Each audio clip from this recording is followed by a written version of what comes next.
Hello, lovely Leos. Welcome back. I didn't do you first this week. I was going to, but I thought I need to share the love with others as well. But thank you so much for being here. You still are the biggest viewers on the channel, so I really appreciate you being here. This is a reading for the 20th to the 26th of February. Where did February go? That was fast. Energy on the bottom, the Magnificent, in particular in this deck, the Magnificent Hangman. I love this deck and I love this card. You know, the expression on his face is just really serene. He is just giving himself up to the ground. He's turning into liquid gold or liquid honey. There is, you know, growth around him. He is regenerating and nourishing the earth. Butterflies as ever, you know, transformation and change. And again, he's just dissolving away into the earth. I love that kind of idea of just willingly giving yourself over, and that's what he's doing. He's giving himself over to, let me see the other point of view, let me see how others are seeing this situation. So we start off, you know, I drew this card. I was like, really, these guys again? It is a bit of a topsy-turvy read, I've got to tell you, but you draw the Sun card, you can kind of stop the reading pretty much. Best card in the deck by a country mile. Every half decent tarot book and half decent tarot reader will tell you the same thing. I'm not that much of a fan of the Sun card, but I do know it's the best card in the deck. I prefer the Hangman and the Magician. A couple of others. Page of Pentacles is pretty good. King of Swords is pretty good. But, you know, this is the one that everybody just gets drawn to. And it is a great card. You know, the reason we're on the planet and we exist is because of the sun. You know, we are warmed by the sun every day. It is, you know, radiant, ebullient, confident. In a more traditional Rider-Waite deck, you've got the child on the horse with the red flag of victory, and it is letting your inner child come to the fore. And it's a card of just joyful celebration. She's dancing. Wherever her feet touch the ground, sunflowers burst into life, and it's bang, bang, bang, bang, bang. So just a great attitude to have. I mean, you're just bouncing out of bed on a Monday morning, aren't you? That's what it is. That's your present position. Your present expectation is someone's going to try and knock you off this pedestal of happiness. Could be your kids, could be your partner, I don't know, could be you looking in the mirror, I don't know, or by the time you get to work. So you end up with the Six of Swords. These swords are rusty, they're useless, they serve no purpose. You know, they're all worn out, they're blunt. But actually, if you look down there's 3 boats. This is you and yours just sailing away from the situation. These swords no longer serve you, so it's a kind of card of lethargy, apathy, and transition. You're moving away from one thing to another. This definitely needs clarifying, by the way. In the unexpected, you've got the Magnificent King of Swords. He wears a crown of swords because he knows that his words can cut through people, and he knows that, you know, a simple sentence can have a really big impact. So he is aware of how stoic and how deliberate he is. You know, he's bolted his sword down to the ground. His feet aren't actually on the ground, but he's slammed this sword into the ground, and it's now melding with the earth. He's going nowhere. It's literally my way or the highway. I mean, there are you know, ideas, because the butterflies are here again. Butterflies are about change, transformation, change, and idea generation. So, you know, in this sort of stormy weather, he's still got these fantastic ideas, but very definitely the epitome of stoicism. You know, this is the way it's going to be. This is what we're going to do. Pardon me. And then we have the Nine of Pentacles, which is next week for you. Really simply put, it's just the stay classy card. You know, Leo, we know what you lads and lasses are like. You just rise above the mundane. You know, this oscillate, cat, lynx, whatever it is on top of these fine fabrics. There's gold tumbling down everywhere. The prey is being ignored. You know, she's above all that now, and she's got this smug look on her face. It is a card of satisfaction. It's a card of abundance. It's a card of just knowing that you're worth it, and it's a card of knowing that you can continue to generate that wealth, that power, and just that feeling. You know, that's really, really powerful.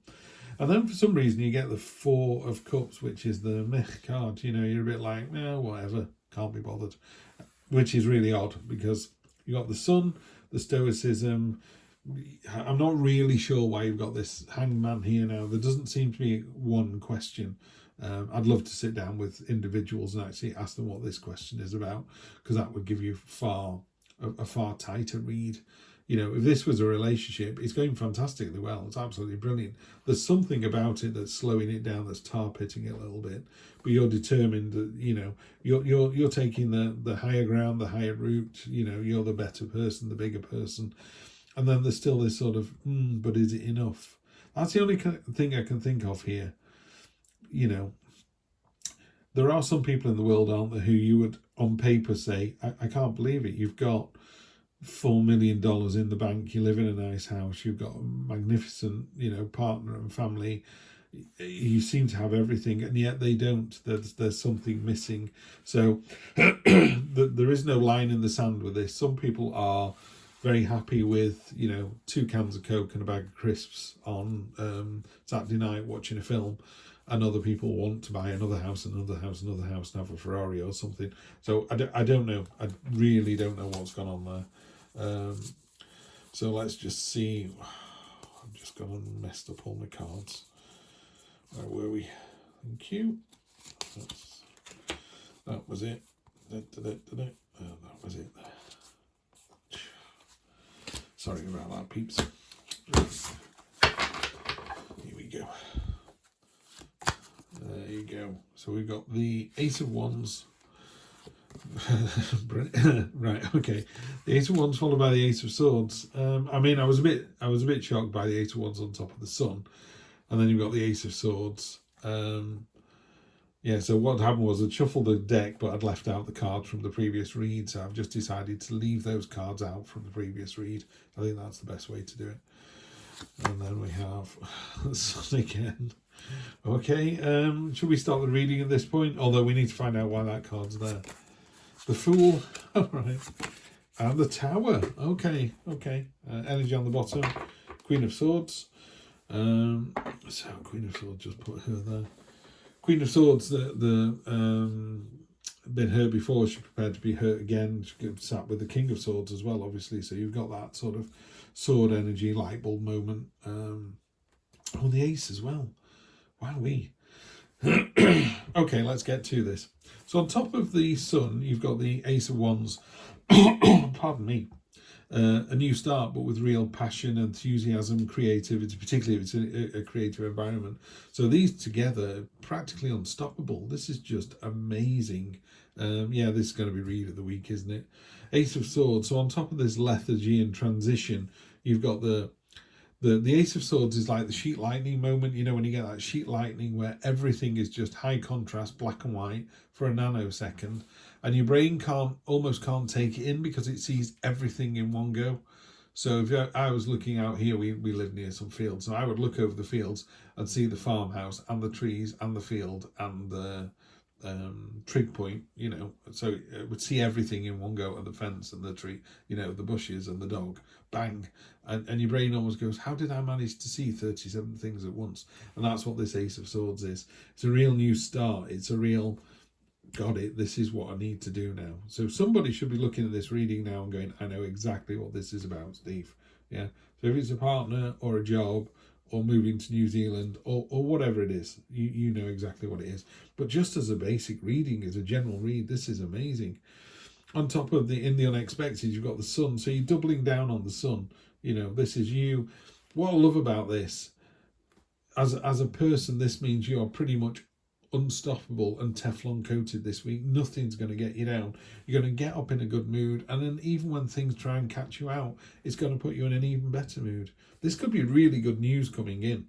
That's the only thing I can think of there, because, you know, I'd expect people to get out of bed with a smile on the face, but then unexpectedly turn around and have a smile on your face. Something's got to come in here, something unexpected this week that's really going to put a smile on your face. Really is good. And then the Stay Classy, you've got the Fool as well. The Fool is 0 in the tarot, meaning all or nothing. You know, you're prepared, because you're in such a great space here, you're prepared to take that gamble, take that risk. And it's just really odd, this 4. This 4 feels like it's fallen in from someone else's read. The Tower moment seems better, but again, you're just so well placed that whatever happens, when you get this Tower moment, you just go, yeah, whatever, that worked out, you know. Maybe that's it. Tower moments don't have to be a negative. Maybe there's, you know, maybe, I don't know, let's do this really simply. Maybe you were thinking your partner is, you know, not being as honest as they should be, and maybe you think they're getting their head turned by somebody else. You don't care, you know, you just go, I'm better than this, I'm better than this other person. If that's what you want to do, you go and do it. If on the other hand you look at someone and go, actually no, I'm going to do the Paul Newman thing and go, why have a burger when you've got steak at home, you know. So it could be something like that. But it is a fantastic reading. Really, really love this reading. This is great. I don't know what it is you're doing here. I don't know why you are giving yourself over to you know, just taking that step back and seeing the situation from another way. But when you do, it is so empowering. This, the Sun, the Ace, the Sun, the Fool. That's just a fantastic line down here. Don't think I've ever seen that. Really powerful, really owning your own power, really confident. Again, with the Queen of Swords on the bottom here. I've not done the bottom of the clarifying deck today, but I just felt like it needed to be seen. I love the Queen of Swords, and it goes beautifully with the King of Swords, obviously. But the Queen of Swords, she's been hurt before. She's prepared to be hurt again in love or in work or whatever, and you know, she's prepared to try it again. You know, I'm going to release the butterflies, do it all over again. There's the stormy clouds. Just going to go for it. Very similar looking to this one as well. Very, very similar looking here. So could be some Queen of Swords is infecting, isn't the right word, is pouring into this deck as well. So there's some Queen of Swords energy, but the Sun and the Aces, just magnificent. Absolutely love this reading. Whatever life throws at you, you're just going to blow it out of the water. What a great reading. Have a good one, Leo. I will see you next week for more of the same. Take care.